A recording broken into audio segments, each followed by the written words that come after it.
Welcome to the Process Podcast with Rod Howard, where artists, entrepreneurs, and visionaries share their stories and insights on creativity, world events, and personal journeys. Get ready to deep dive into the minds of those shaping the future. Today, we'll be getting the opportunity to sit down and chat with the City of Little Rock's Chief of Staff, Kendra Pruitt, and we'll be discussing the importance of voting within the African American community in Arkansas. So let's not waste any time. Let's get started. All right, so who are you and why did you decide to get into politics? Well, my name is Kendra Pruitt, but I'm just a country girl from Newport, Arkansas. And I got into politics really by happenstance. I always recognized the differences in my neighborhood and other folks' neighborhoods, or just paying attention to my community and wanted to do something about it. And I didn't know exactly what that looked like or what that meant for me. But when I got to college, I started getting engaged in some of the organizations on campus, participating, and then I started volunteering on campaigns just because I wanted to see certain people in office, didn't want to see other people in office. And so I spent a lot of time in my early years volunteering and just getting out, doing whatever I could to roll up my sleeves and get involved. And that's really how I got involved. I got the current role I'm in now by happenstance. Again, I'm an attorney professionally. I was working at a law firm here in Little Rock after law school and didn't know what I was going to necessarily do next. But I knew some of the folks around here. I knew some of the players involved. And 2018 was a really electric time in the city of Little Rock when Mayor Scott ran for office. And I got a phone call one day and they just said, "Hey, would you be willing to help out on the campaign?" It was now Director Antoine Phillips, who's a friend of mine. And he sat me down and said, "Hey, we need some new insight on this campaign. We need some fresh perspectives, some new voices. Would you be willing?" And I volunteered on that campaign as an advisor, a senior advisor there during that campaign in 2018, and loved it. But I had no intentions to go into it full time. Again, I'm practicing law. I didn't intend to get involved in local government, but I had an opportunity once we won in December of 2018. Mayor Scott gave me a call and said, "Hey, I don't think I can do this without you. Would you join my team at City of Little Rock?" Oh, man, that's awesome. Dude, you just dropped some info on me. I didn't know. So I didn't realize you were from Newport, man. That's crazy, dude.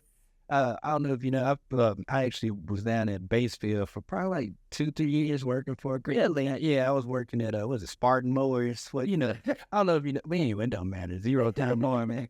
But we used to skip over that. I was about to say, you had a Newport for the liquor store run, George's. Yeah. Yeah.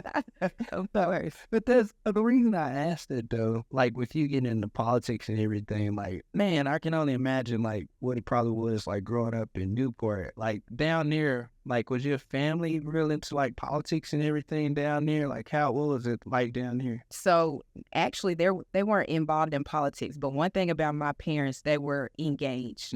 And so there's a difference. I think people tend to not understand the difference. You can be very engaged as a resident, as a citizen, making sure that you are making your voice known at the polls. And my parents always voted. That was something that was not new to me or foreign to me. My grandmother worked the polls.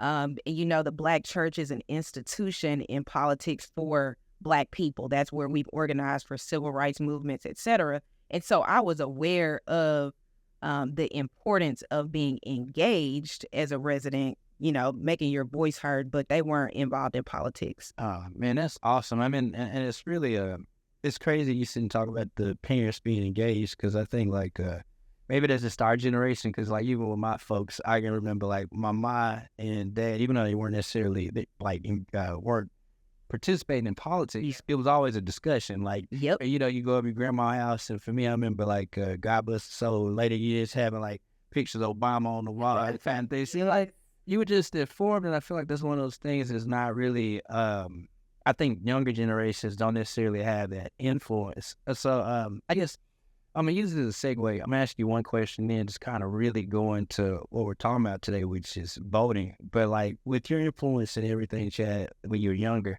why do you personally think that it's important that people go vote, and specifically African Americans are participating in voting? Yeah, it's so critically important for a number of reasons, but I try to start with history. And if we recognize that we were literally unable to vote, not unable, but it was against the law for us to vote. And anytime that someone tries to keep something from you, it must be something that I probably want, right? And so the fact that we were, as a people, as Black people, we were told that we could not vote. We were not even citizens in this country, hundreds of years ago. And so you have to think about that context and why it's so important. If you were considered 3/5 of a person, and you were told that you had no right to decide any of the things that were happening to you and around you. And then for the work that we put in, our ancestors worked hard. They were beaten and bruised, some even killed for the right to vote. And so when I think about the legacy of that, simply, it gives me chills to talk about, because I need to exercise my right if I don't do anything else. Whether I like what's happening or not, whether I agree with everything that someone stands for or whatever the initiative is, it's important for my voice to be heard because it impacts me. So put that on one hand, the fact that the context, the history, and the legacy of our inability to vote, the work that was put in for us to get that right, and me carrying that and shouldering that burden for our ancestors. That's one piece of it. And then secondly, more practically, I tell people all the time, how dare you not vote when everything on that ballot affects you? I want to have a say in what happens to me. And a lot of people feel like, well, it doesn't matter, or I don't have that much input, or they already know who they're going to win. And I understand the frustration, and I know we're going to get into that. But at the end of the day, no matter what I do, no matter what industry I'm in, no matter what I look like, the decisions at that ballot affect me day in and day out. It could be as simply as the roads I drive on. It could be as big as my salary. It can be a number of rights, constitutional rights, and things that I'm seeking or wanting for myself. Again, the right to freedom of choice. We talk about pro-choice and pro-life and all of those things. It could be as big as some of those initiatives, or literally as minor as, the potholes on my street. All of those things, from the time I wake up to the time I go to sleep, are impacted by things at the ballot box. And so if these things are happening to me, whether I like it or not, I want to have a say-so in it. That's so awesome. And I feel like you covered a lot of points. I feel like you kind of giving away the sauce. So but not, the reason I think that's really important, and I'm using it as a segue, kind of talking to the other things. You talked about the importance of being able to vote, or the fact that we weren't able to vote.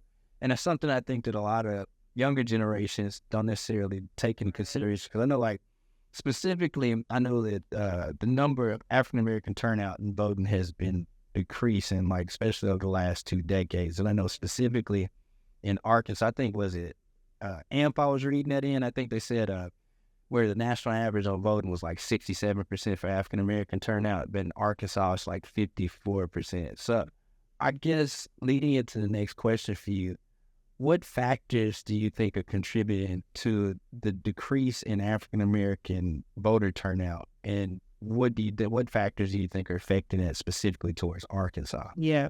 So you shared some great stats, Ryan. It's dismal that Arkansas is the lowest voter turnout in the nation. I mean, we are at the bottom of the barrel, which is unfortunate when you think about some of the lack of access in other places. And for us to be at the bottom is embarrassing and shameful, quite frankly. But I also think that for some people, that's intentional. They want low turnout because then you can control what's happening and who gets to be the decision makers. And so I think, from strictly an opinion standpoint, I think it could be a number of reasons. I think, first off, Black people are tired. I think they're frustrated. I think they feel like government and politics doesn't work for them. And I think that plays a lot into it. I think, again, if you feel like you're not getting any results from it, then why take the time? Why do the investment if I don't get a return on it? So I think we have to deal with kind of the distrust in government. I think we have to deal with the results that we are getting for people of color. And I think that will help drive turnout when they feel like the government is working for them. I feel like even just in us talking, like in this first 5 minutes, I feel like you've given a lot to digest. If it's okay, I kind of want to break a lot of those different things out. Like, I know you talked about history, I mean, talk about kind of like history and everything being a role into like voting and everything. You think that some of the historical or systemic issues are kind of affecting our ability to come out and vote? I think so. I think our history isn't taught enough, number one. So I don't think that some, particularly Gen Z, has the full context of what it has taken for us to get to this point.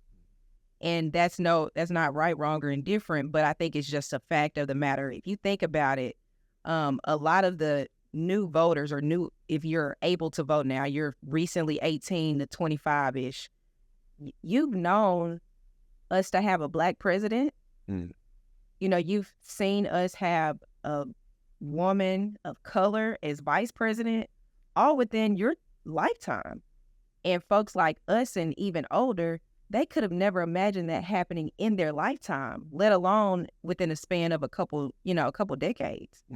And so I think when you look at that context, it's not as big of a deal as it is for Granny and for our parents, because again, they could have never imagined seeing Barack Obama become the first Black man elected to president. But then if you've seen it and that's all you know in your lifetime as well, it's not that big of a deal because Black folks are elected all the time.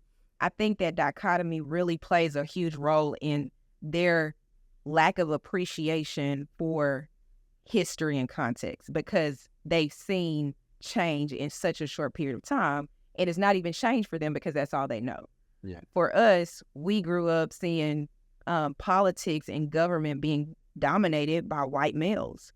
And so I think we have a different kind of juxtaposition and a different pull on our heartstrings because we've seen something very different than what they've seen. So I think that's part of it with the young people. Yeah, it's funny you said that because I want to say in that same article too, they actually talked about how like boomers and millennials are really the ones that make up the majority of the vote amongst like the African Americans that are going out to do that. So I guess for this new generation, I mean, what would you say to them if they're sitting on the couch and like, or not say couch, what this? You calling them lazy, man?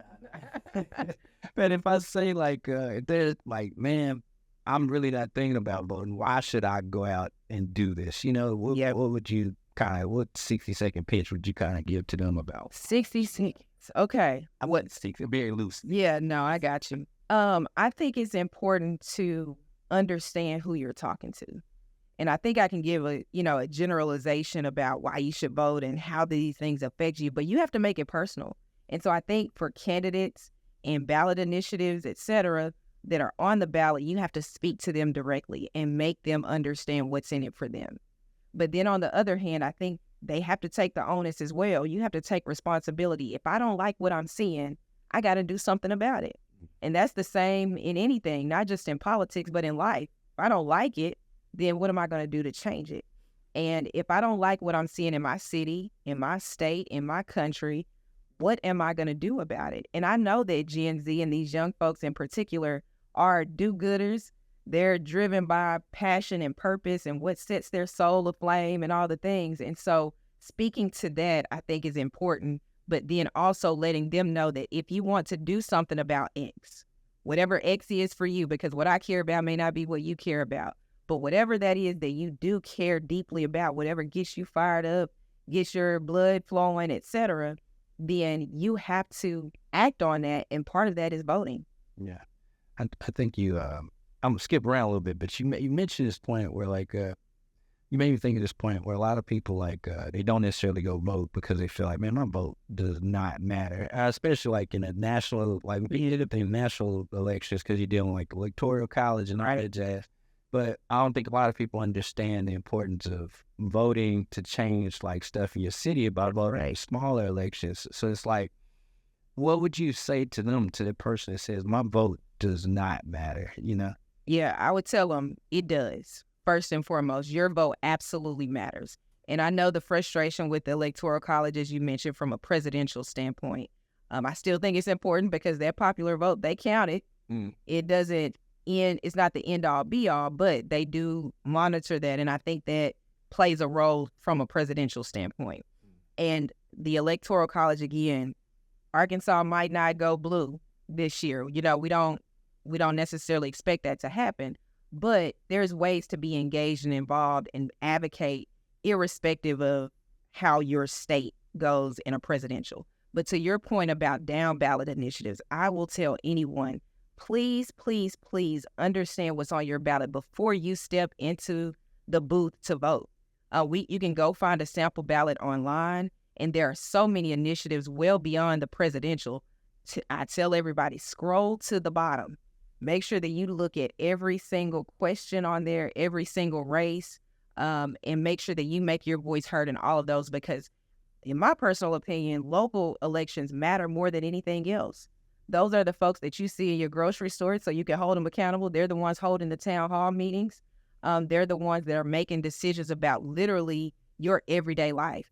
They're making the decisions about how the police and fire respond to your house when you're in an emergency. They make the decisions about how your trash and your recycling gets picked up. Those are things that we're dealing with on a day-to-day basis. Your roads, the potholes, anything else from a local standpoint, those questions are being decided by the people in the local city halls across our city, across our state and across our country. And so those, I would argue with someone to say, are more important than anything else. And then you have to think about state elections. Those initiatives that a lot of folks care about, not only from a governor, state rep, state senator standpoint, which they are making decisions about a lot of things, but you also have to think about the ballot initiatives that are statewide. We know casinos, we know medical marijuana, we know those issues have been on the ballot in Arkansas over the last few election cycles that have gotten people riled up. And those are the things that, again, affect your day-to-day life, and you want to make your voice heard on it, because a lot of those have come down to be really, really close votes. And so those things matter so much. So don't think that your vote doesn't matter because there's an electoral college on a presidential ballot every 4 years. Every time those doors are open, I tell people you need to be in there making your voice heard, because folks are counting on you to not make your voice heard, and that's not what it should be. You mentioned being familiar with what you're voting for before you walk in. I gotta admit, I'm guilty of walking in there and I'm like, what is this? Oh, Right. and you gotta get it. Yeah, but it's like, for the education piece, I understand that education is a big variable with voting. Like, where can people go to get information about all this? Because I think, like, a lot of stuff that goes, even stuff to the city, I think a lot of people don't turn out because they don't understand what's going on. So where can people go to get information about the things that are on the ballot? So that's a great question. So there's usually online, you go to the Secretary of State's website. A lot of people might know the Secretary of State because when you get an LLC, you got to go to the Secretary of State's website. Well, the Secretary of State is also responsible for elections throughout the state.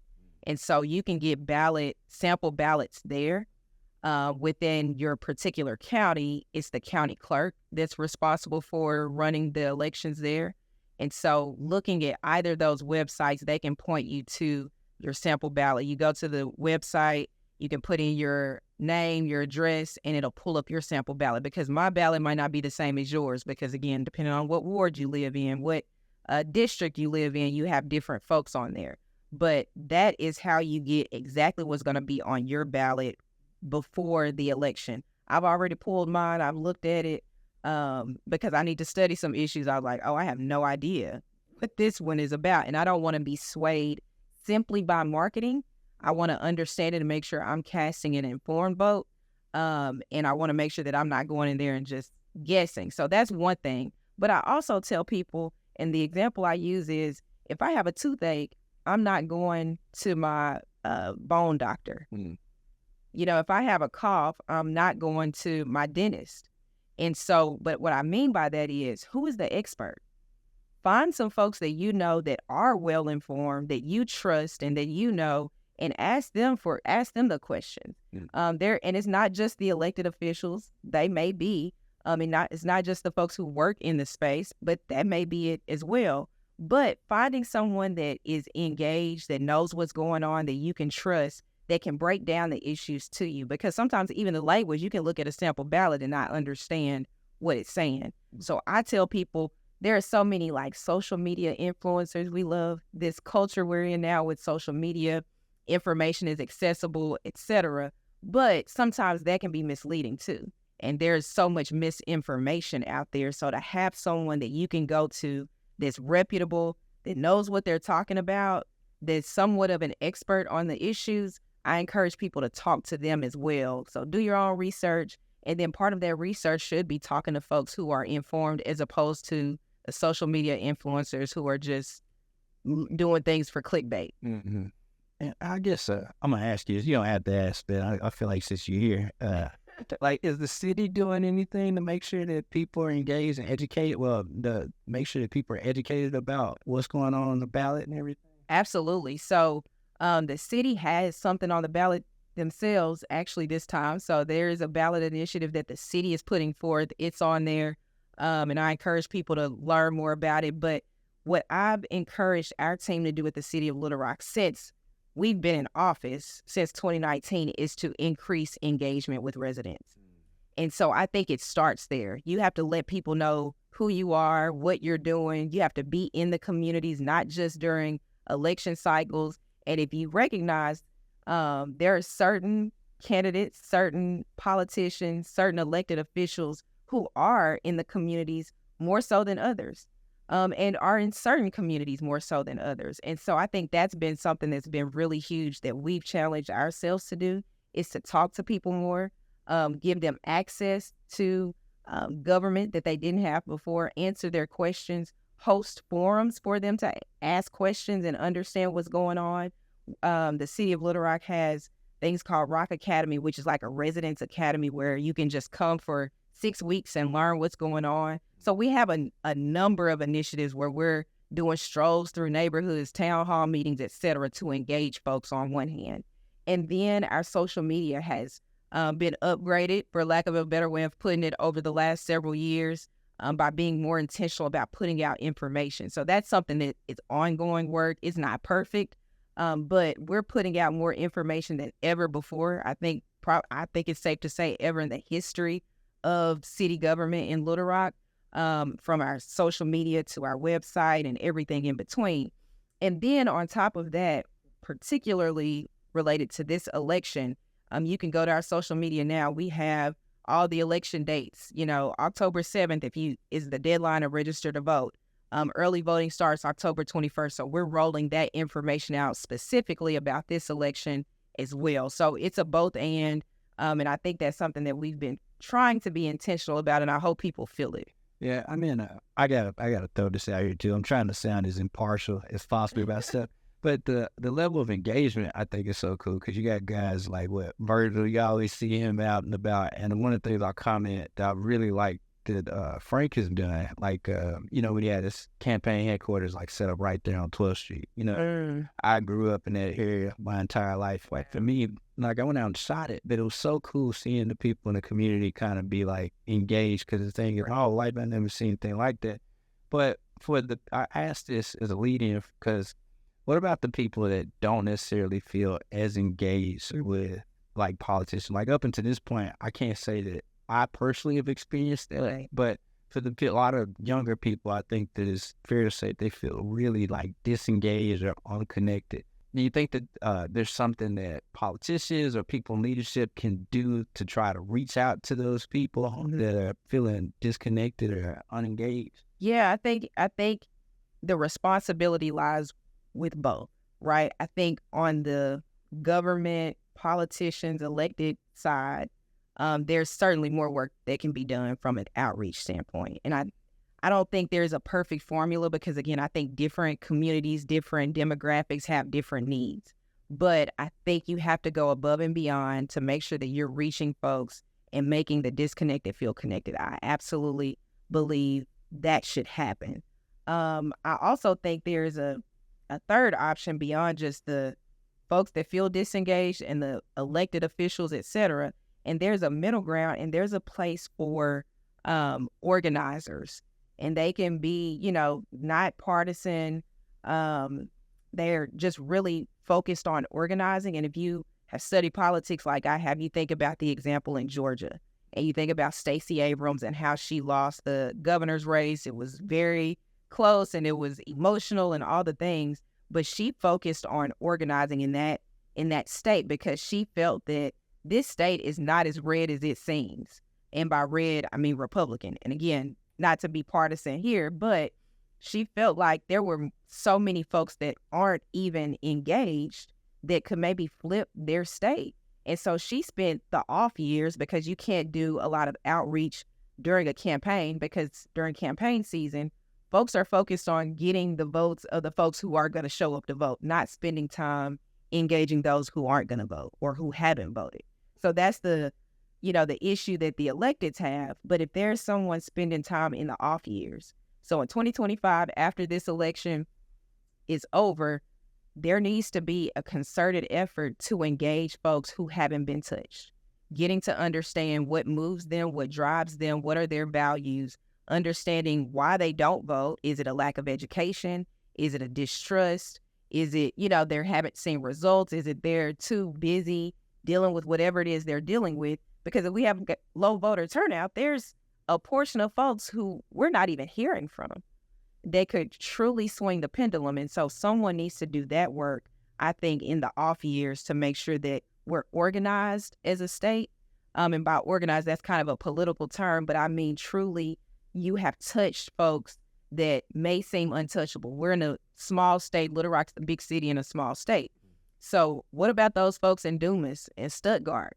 And what about those folks, in South Arkansas and south of Pine Bluff, and those people who are just, that's the Delta. Those are a whole bunch of people of colors, a whole bunch of Black folks down there. And are their voices being heard? And maybe they don't feel like government hears them or is concerned about them or even sees them. And you have to do the work and go there and touch them and get to know them and develop that rapport. And I think that requires time, it requires money.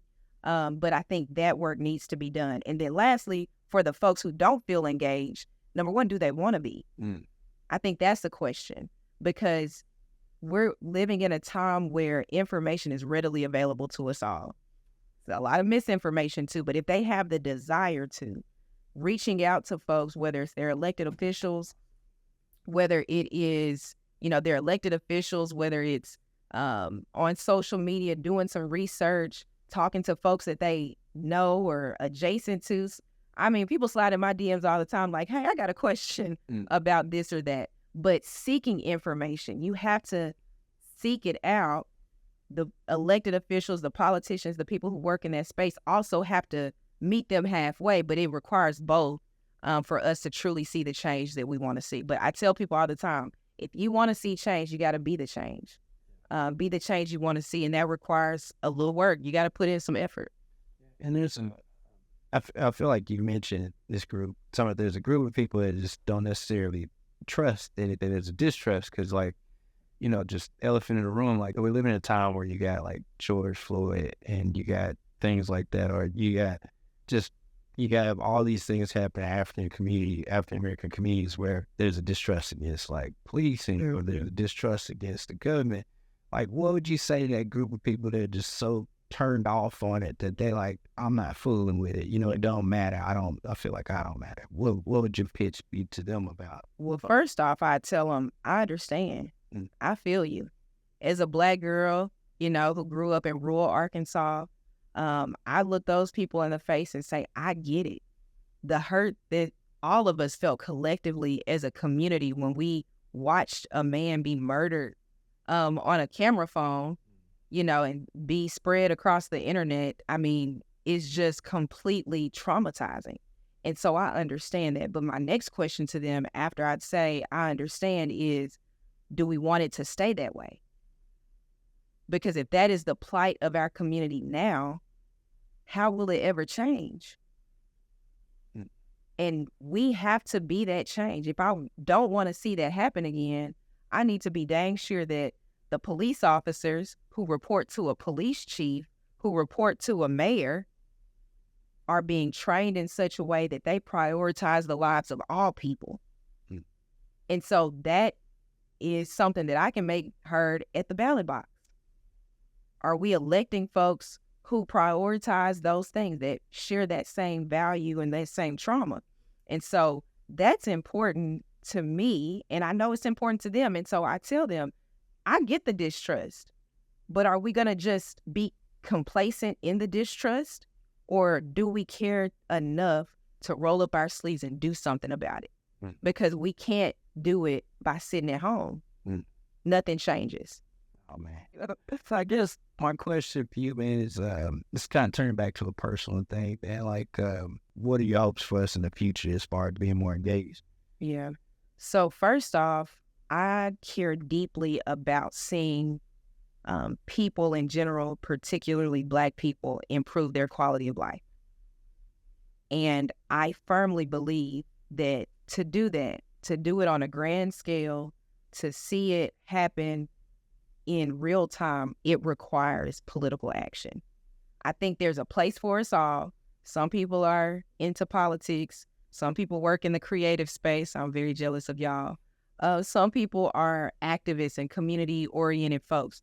But it requires us all working collectively, working together to make a change. And so for us to improve our quality of life, I think it's imperative that we make sure that we're making our voices heard at the ballot box, that we're engaged and we're holding elected officials and their staff, that includes me in this season, holding them accountable.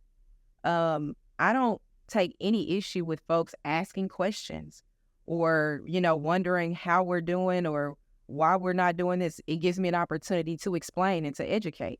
But again, as opposed to working against one another, we're holding each other down. We're not making any progress. And to make the progress that we want to see collectively as a community, as a city, holistically, as a state, we have to come together. We don't have to agree on everything, Ra.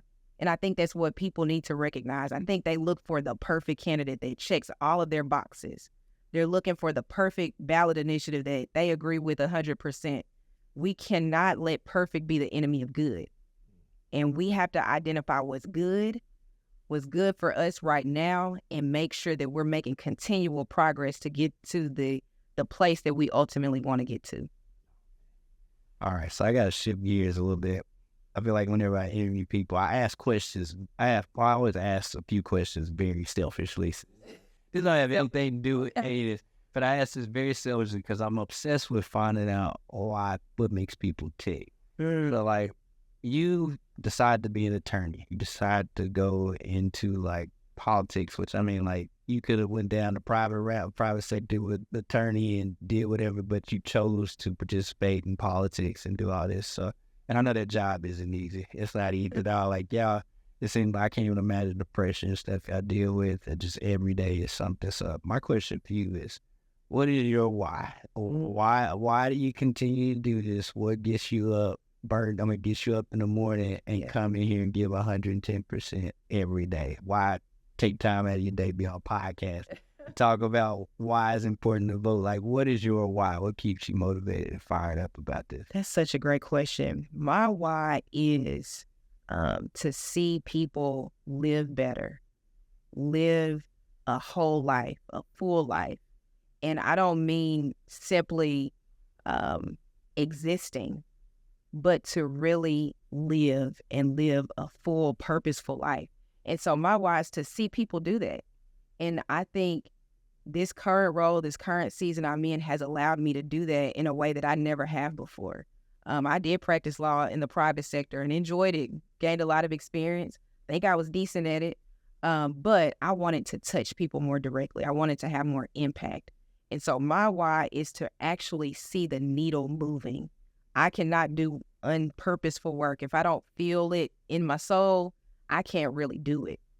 And so to see people improve their quality of life, to see someone go from point A to point B, and see the change in this city, in our certain neighborhoods and communities, to see that impact in real time really gets me up to go every day. And this is not only professionally, but this is who God has called me to be.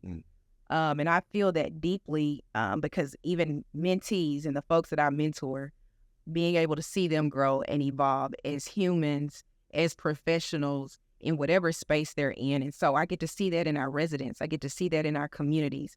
And so that impact, seeing that end goal being achieved really moves me. And I think collectively, we are so much better than what we're experiencing. I know that to be true. I think a lot of people feel that. I mean, personally, I'm like, I'm not where I need to be. As a city, I'm like, we're not where we should be. As a people, as Black people, we're not where we should be. And so I have to look myself in the mirror and say, what can you do about it? And that's what gets me up every day. I'm like, all right, there's work to be done. God gave me another day. Let me roll up my sleeves and make an impact to change someone's life. Kendra might not be the one to change their lives, but hopefully I've done something that influenced someone to do it, played a part in someone else's role, but we're moving the needle together. Oh, man, that's awesome.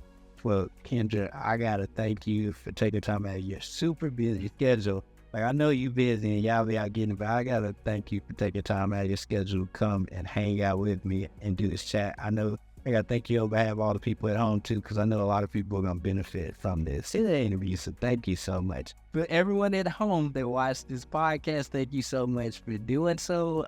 Please make sure that you like this, share it, drop a comment. Also, please make sure that you subscribe to this podcast. Y'all stay encouraged and be easy.